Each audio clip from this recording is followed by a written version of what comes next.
All right, guys, so the first thing we're going to do is make sure the ignition switch is on the on position. Go ahead and auto detect.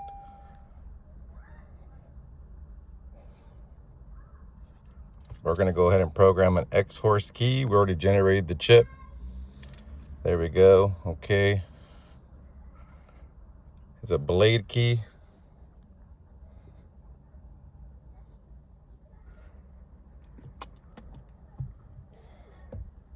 All right, there we go. First, I like to do an emo status scan.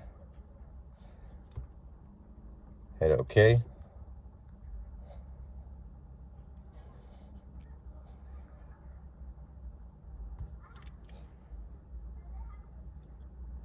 Turn the ignition on, it's on.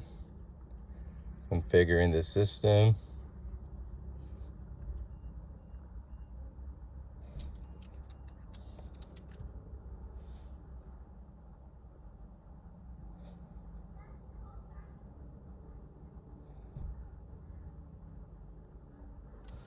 Okay.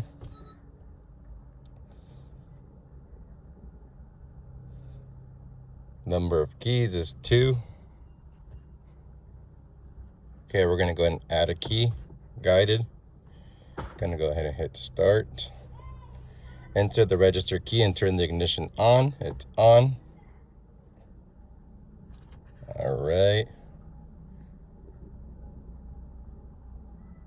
Turn the ignition off.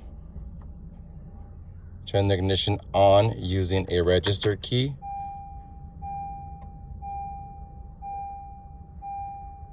Turn the ignition off. Insert the new key, our Xhorse. Turn the ignition on. Turn the ignition off. Turn the ignition on using the same key. Turn the ignition off within 15 seconds. Turn the ignition on.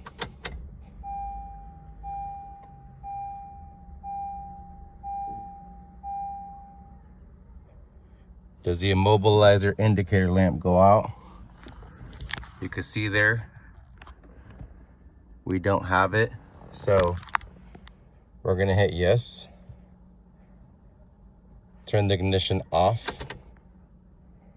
Turn the ignition on.